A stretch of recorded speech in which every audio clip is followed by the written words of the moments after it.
नमस्कार दोस्तों, news time में आपका बहुत बहुत स्वागत है। दोस्तों, बोइंग की प्रेस्टीज क्या है आज की दुनिया में? बोइंग विमानों की कबाड़। जी हाँ, अब शायद ही कोई दुनिया में ऐसी एयरलाइंस होती है जो बोइंग खरीदना चाहती है। बहुत सारे एक्सीडेंट हो चुके हैं, क्रैश हो चुके हैं, सवाल उठ रहे हैं उनकी। अब उसकी जो प्रेस्टीज है वो डाउन हो चुकी है। दुनिया में जो 80% इस टाइम जो प्लेन बिकते हैं, नया ऑर्डर होते हैं, वो बोइंग के नहीं होते, वो एयरबस के होते हैं। अब आप सोचेंगे कि ऐसा क्यों है? क्योंकि एयरबस का सेफ्टी रिकॉर्ड अच्छा है, एयरबस का जो प्रोडक्ट है वो अच्छा है। लेकिन ट्रम्प साहब जो भी डील करते हैं आज की डेट में सबसे पहले जोर लगाएंगे, भैया हमारे बोइंग खरीदो। आप हर कंट्री से कहेंगे बोइंग खरीदो, बोइंग खरीदो, बोइंग खरीदो। इंडोनेशिया को चेप दिए कल परसों, 50 विमान चेप दिए उन्होंने। वियतनाम को चेप दिए। कतर के साथ तो बहुत बड़ी डील की। और सभी कूटनीतिक डील्स के अंदर वो बात करते कि आप हमारे विमान खरीदो। 2025 के अंदर ट्रंप ने क्या क्या करवाया?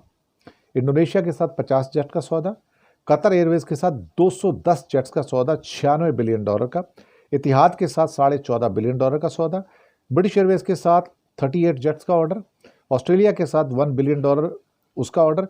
टोटल 306 बोइंग विमानों के ऑर्डर उसको दिलवाए हैं, ट्रंप ने बोइंग को दिलवाए हैं। तो आप सोचिए कि उसका मुख्य मुद्दा क्या होता है कि क्योंकि बाकी कुछ एक्सपोर्ट तो है नहीं अमेरिका के पास, तो क्या करेगा? तो हाई वैल्यू एक्सपोर्ट्स क्या है? विमान है। लेकिन यहाँ भी वो मार्केट जो देखा जाए तो यूरोप के हाथ तो लूज कर रहा है। तो सबसे पहले वो आगे रखता है, जैसे कि इंडोनेशिया के साथ किया, वियतनाम के साथ किया, बाकी के साथ किया, हमारे विमान खरीदो, विमान खरीदो। भारत के साथ भी यही करेगा, हमारे विमान खरीदो। लेकिन सवाल ही पैदा होता है, भारत में एयरलाइन सारी प्राइवेट है, गवर्नमेंट की नहीं है। जब नहीं है तो फिर आप क्या करोगे? आप प्रेशराइज कैसे कर सकते हो? इंडिगो का सारा फ्लीट एयरबस का फ्लीट है, उसमें शायद बोइंग है ही नहीं, और बोइंग एक दो है भी तो वो सिर्फ लॉन्ग रेंज के लिए सर्विस वाले हैं, वो भी लीज्ड हैं, अपने खरीदे हुए नहीं हैं। 400 से ऊपर जो प्लेन है इंडिगो के, वो सारे के सारे एयरबस हैं, और उनका यकीन ही नहीं है कि हमें बोइंग लेना है। तो ये कैसे प्रेशराइज करोगे अल्टीमेटली आप? अब विश्व का जो एक सबसे बड़े निर्यातकों में से एक बोइंग तो है, इसमें तो कोई शक्ति वाली बात नहीं। एरोस्पेस की उनकी काफ़ी प्रेस्टीज रही है दुनिया में। जब तक क्या कहते हैं कि एयरबस नहीं आया था, उससे पहले तो इन्हीं का रुतबा चला करता था, सारा बोइंग का पूरी दुनिया में था। तो बोइंग के किसी भी सौदे को ट्रंप अपनी उपलब्धि के रूप में दुनिया के सामने शोकेस करते हैं, अमेरिका के सामने शोकेस करते हैं, और कहते हैं इससे हमारा व्यापार घाटा भी कम होता है, और साथ में कहीं ना कहीं ट्रंप को प्रचार करने का मौका मिलता है कि देखो एक एक प्लेन 1000-1200 करोड़ का बिकता है, तो उससे सप्लाई चेन प्रभावित होती है, पॉजिटिवली प्रभावित होती है, उससे नौकरियां आती हैं, उसके जो सैकड़ों हजारों कलपुर्जे हैं वो बनते हैं, तो वहाँ पे उनको नौकरियां आती हैं। तो कहीं ना कहीं वो उसकी अमेरिका की जो एक ताकत है, आर्थिक ताकत है, टेक्नोलॉजिकल ताकत है, उसका एक व्यू पॉइंट बोइंग के रूप में सामने आता है।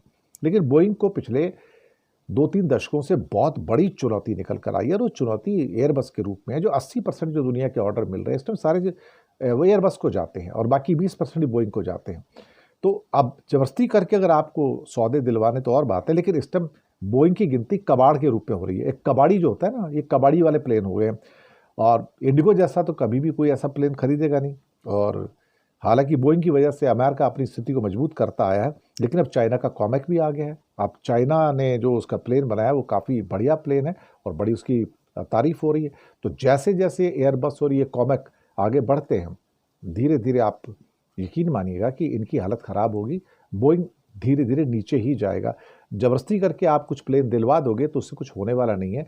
अदरवाइज मुझे ये लगता है कि चीज़ें जो है वो इस समय एयरबस के हक में ज़्यादा नज़र आ रही हैं, और ये ट्रंप साहब अपने कबाड़ के जो बोइंग के हैं उसको दुनिया के देशों को भिड़ा देना चाहते हैं, तुम इसको खरीदो, तुम इसको खरीदो। कुछ नहीं है, दादागिरी है। शुक्रिया आपका।